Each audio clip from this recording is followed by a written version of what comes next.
It's Take Two with Toy.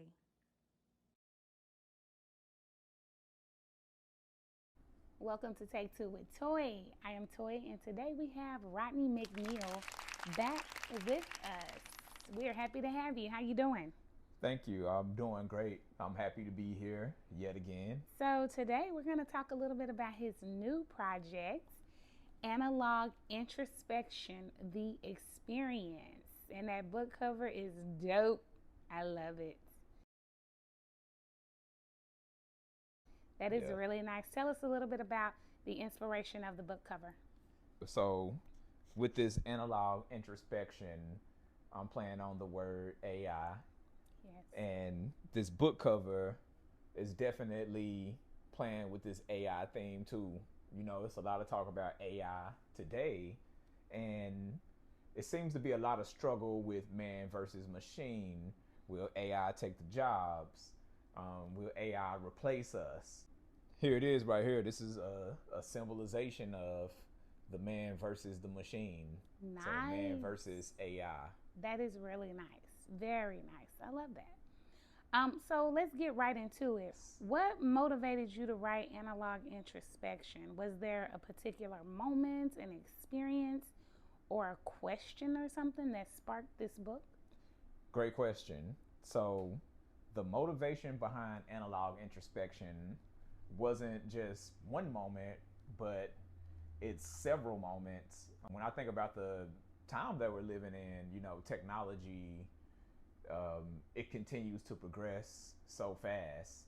And I can't remember exactly what was before AI because, once again, technology is advancing so fast. But once we entered AI, you know, it just started being a lot of talk about how this tool is going to impact people, jobs, and also personal life. And we're talking about generative AI, you know, creating things by prompting it and then it appears, right? Right.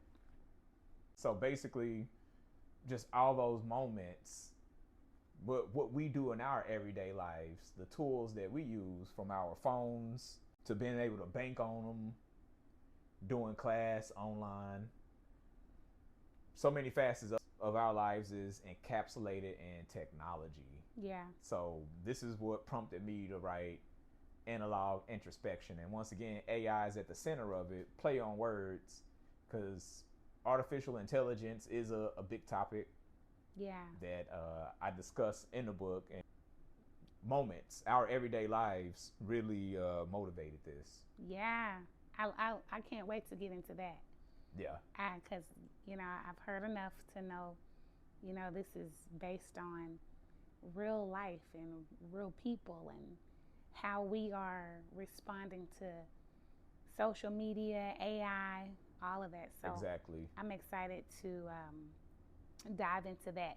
The title Analog Introspection is intriguing all along. And Okay. then putting AI at the end, how do you define analog in this context? Analog defined in this context is human nature. And, you know, we're human. Yeah. So in our nature, things aren't ever perfect. You know, we make plans, and rarely do these plans go as we see them. Right. So human nature has room for error. Definitely. But, you know, we can always correct those errors, but we can't act like we're a machine and we won't make mistakes. Exactly. So that analog is definitely about the human nature and aspect.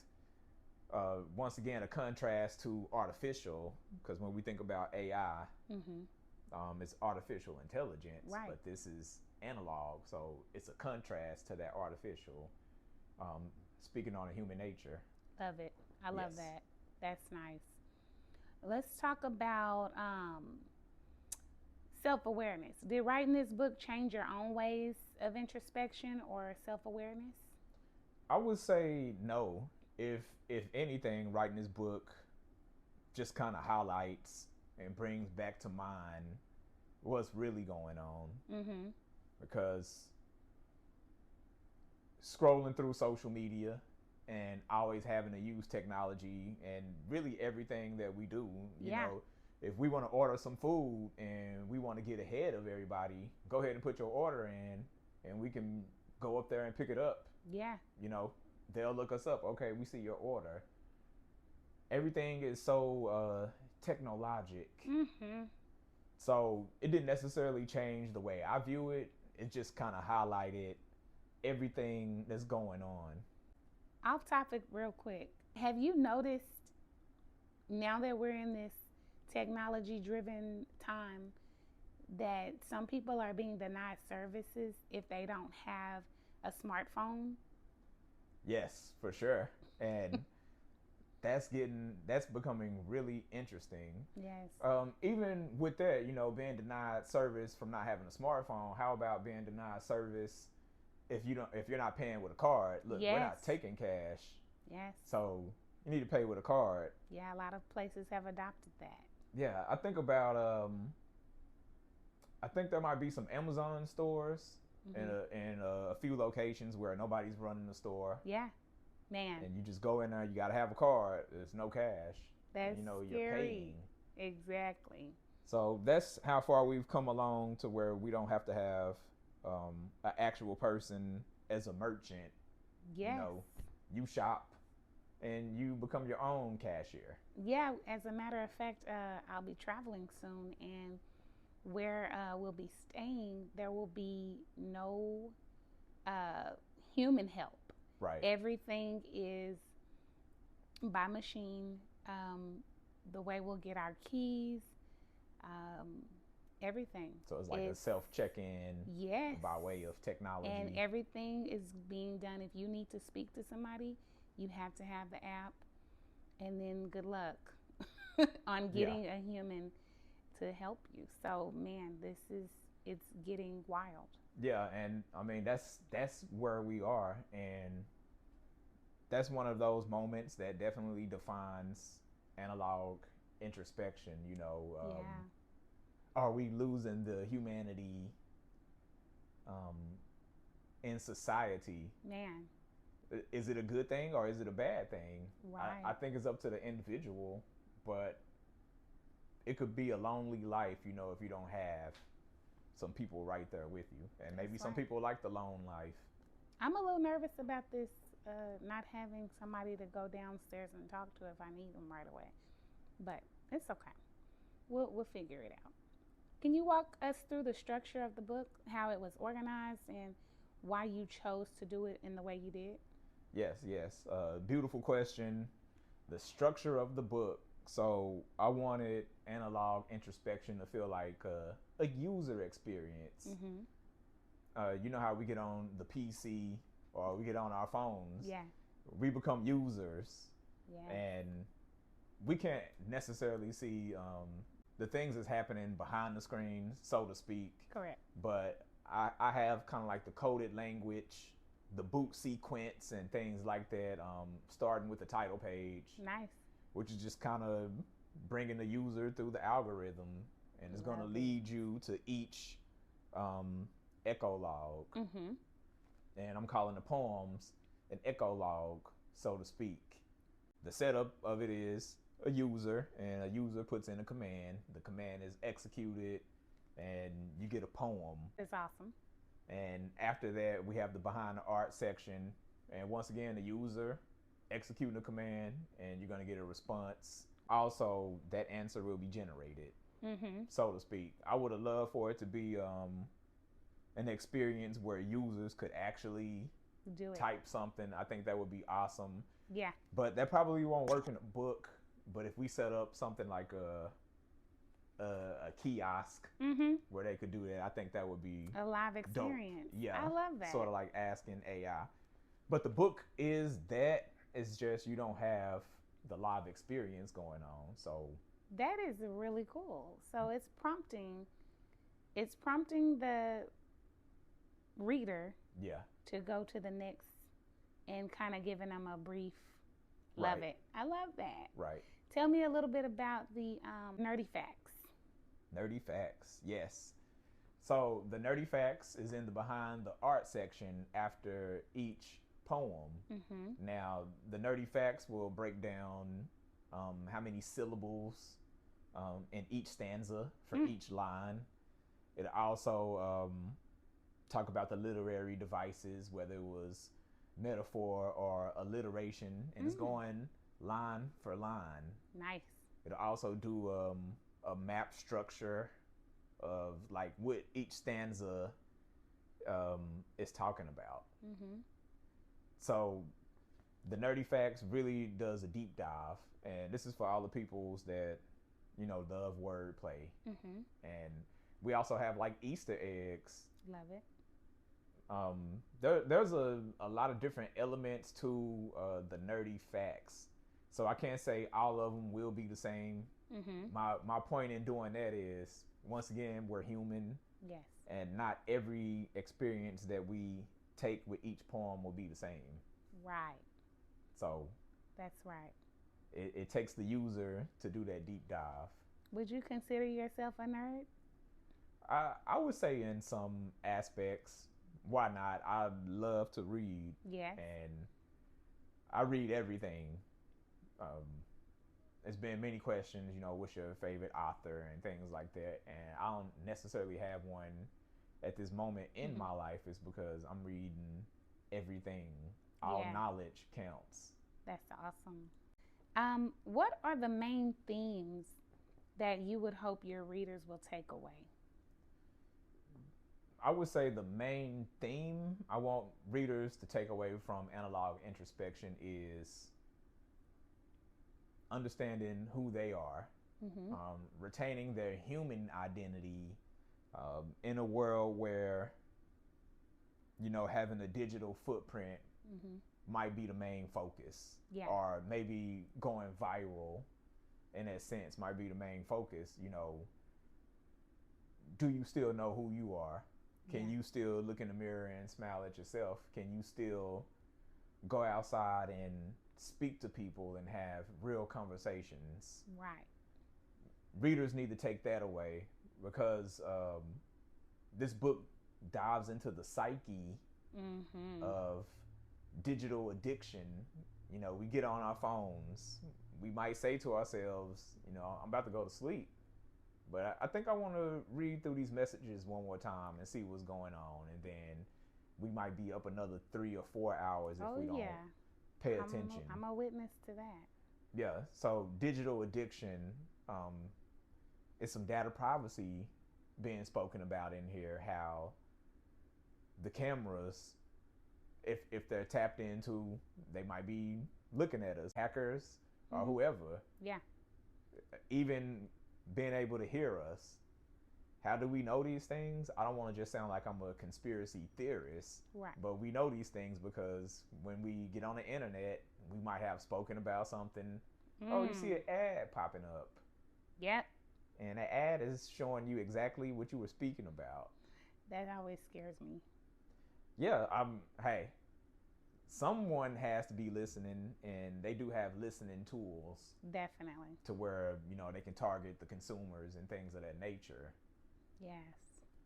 If a hacker is smart enough, though, savvy enough, he can hack and watch you too. We've heard things about college girls' computers and laptops being hacked into, and they watching them undress and things of that nature. So, this book explores data privacy and the psyche that comes with trying to live in a digital world, as well as living in a home with a lover, or who it could be a family member as well, and they're so caught up in their phone to the relationship is being neglected. We're not having human interaction. Man, that's pretty common these days, unfortunately.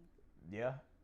So users should walk away with evaluating all those things and, saying, I want to retain my human identity.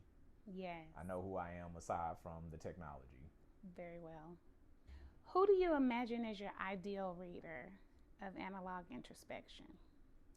I think the ideal reader of Analog Introspection is the people that's using the technology. Right. Everybody. Yeah, but why not everybody? I mean, it's always something to explore in here that you might have went through Yes.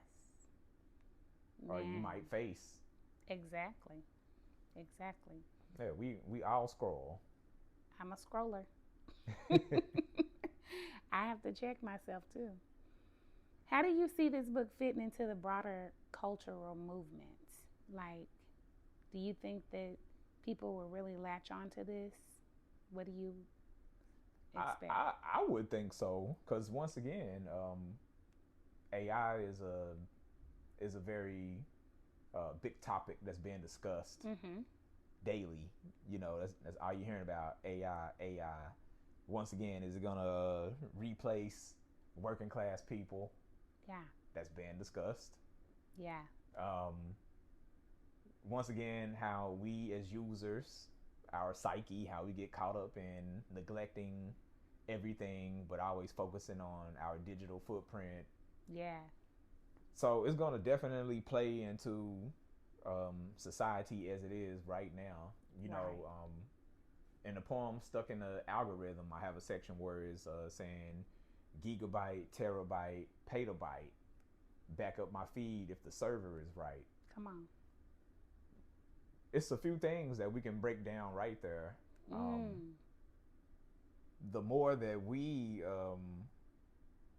consume social media, Mm-hmm. the more storage has to grow. Yeah. So you have to wonder who's pushing for that storage to grow. Is it the user or is it the big companies Come on. that already kind Woo. of see this thing and how far it's going to Oh go? yeah, they can see it. They can see it, and they start becoming very clever about what they need to do, and also how they can get money out of the consumers. Yeah. But what I'm saying is, this is much bigger than what the consumer probably can see. Right. The more that we get on these networks, we might be looking at Netflix. We might also Mm-hmm. have our phone in our hand. Somebody might be on TikTok, Instagram, doing all these things at the same time. Right. Your phone storage might have 2 terabytes. Yeah. But when we start talking about yottabytes and zettabytes, we're talking about things that's not even being used yet. Storage units that are not used yet that could probably Yeah. run whole countries. Yeah.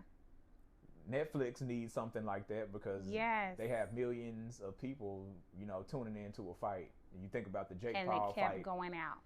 Yeah. But Yes. see, they can work that out and understand, okay, we need this type of storage and bandwidth to handle this type of traffic because we have millions of people around the world that's tuning in. Now. And, Exactly. Jake Paul is drawing them in with the people that he's fighting. Yes. So I just want to say that, is it the consumer that's pushing his storage because of their addiction, or is it the big companies that's pushing the addiction because the people are being hooked? Right. So those are broader conversations that connects all of us because we're all tuning in to something that needs data storage. You are so right.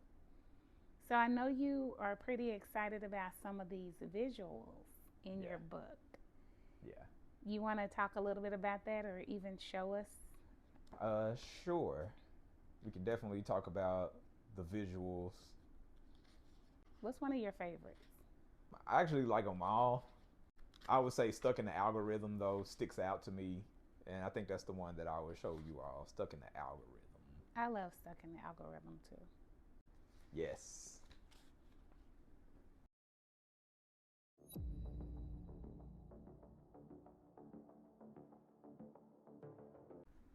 Nice. Yeah, that robot, Love that. which is still another representation of, AI, the machine. Yeah, for sure. But it can also represent us as being an agent of the machine. Hey, we're stuck. Stuck in the algorithm. We can become so stuck that maybe we resemble the machine. Which of the poems are your favorite? I'm attached to all of them in a sense. Analog Introspection, the introduction, I love that one because it opens up a book in a way where the user understands with the lines, avatar blowing Z's, PCs drifting to sleep. Yeah. It's kind of setting the user up to say, hey, I know I've been doing this. I know I've been living through my avatar on my computer or my phone. I need to put this down. Come on. And maybe try to listen to how my heart sounds. Woo. Maybe go run a little bit and, push my cardiovascular limits. Come on.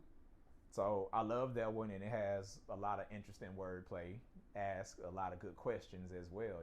Does anyone have an ear to hear to live? Although I said it different in the book, it's asking those different questions. Be brilliant. I love Be Brilliant because it's encouraging people to reach for a level of excellence. Nice. And I was also encouraging myself because on this art journey, things don't always kick off for you. Right. And you have to continue. You got to be consistent with it, and you got to believe in yourself. That's right. So Be Brilliant is encouraging people through the hard times. Yeah. Find it in yourself. Find a solution to it. Yeah. And make this happen, but you are brilliant. The next one is otherworldly. And otherworldly is talking about either a family member or a lover who is being neglectful in the relationship because they're too caught up in what's going on in their feed and their phone. Yes.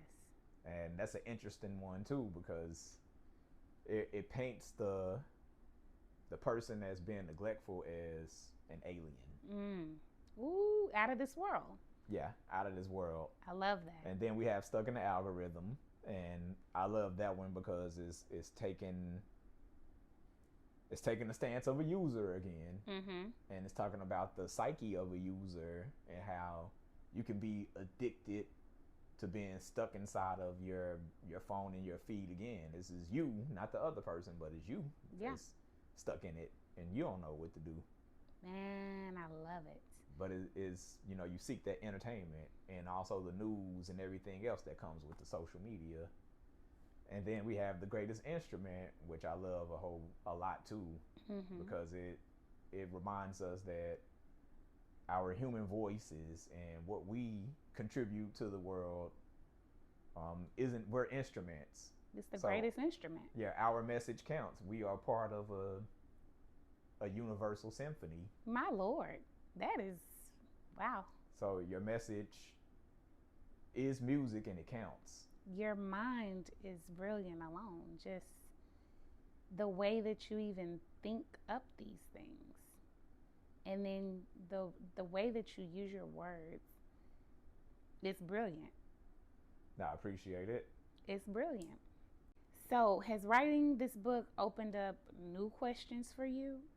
Topics that you want to write about next? Good question. I won't say new questions or new topics as much as the limits that I want to push the creativity to. Like, there are some more layers to this.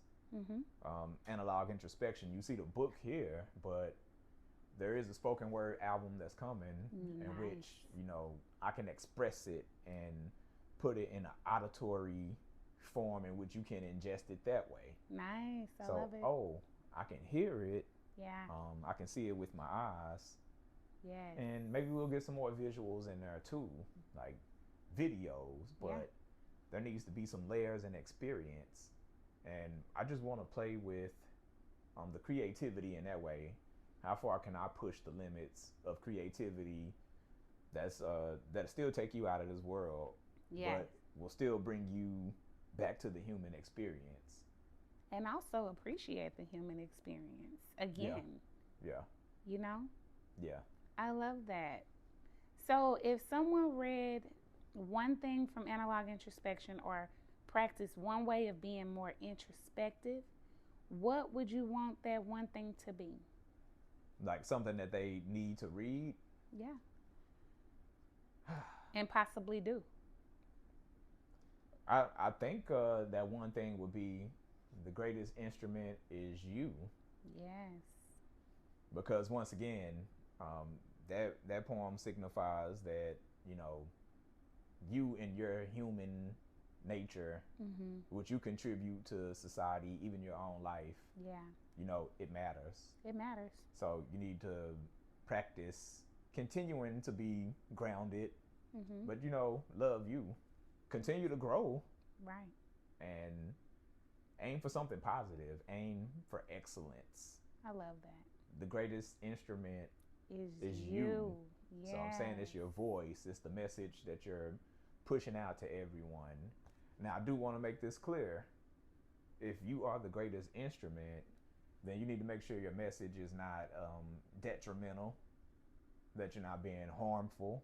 You need to make sure your message is building people up, because, you know, we can make music that can destroy each other. And I'm not talking about actual tunes, but just our message can destroy people. Right. So we need to make sure that we're not being detrimental. We need to really use our greatest instrument, which is our voices, to build one another up. I love that so much. Thank you so much for coming on. So before we go, let the people know where they can find Analog Introspection, the experience. So right now you can find Analog Introspection, the experience, on Amazon. You can search Rodney McNeil as well in Google or whatever browser you use. And I'm pretty sure my Amazon page will come up. You know, click on that and you should see Analog Introspection. There is a paperback as well as a e-version. So you can get it electronically as well. Awesome. And get caught up in the algorithm in such a way to where you're reading. Yes. Or you can get it physically. Awesome. Love it. And what are your socials? How can they find you? At Texas Eyes Diesel on Instagram. I am Rodney McNeil on LinkedIn. I am Rodney McNeil on Facebook. And I'm sorry if it's a million Rodney McNeils, but you will know me when you see me, of course, because I'm the only one that looks like this. And I'm also, there might be another one that might be an author, but I am Rodney McNeil, where they might have an initial in there or something. I don't have any initials. Awesome. Thank you so much for coming on. We really appreciate it. We look forward to following you, reading your works, and getting behind you and supporting your efforts. It's beautiful. I appreciate it. Thank you. Thank you. Thank you. Analog Introspection, everyone. Make sure you go out and get your copy. Yes. Awesome. And let's contribute to a broader conversation. Thank you for coming. Thank you for having me.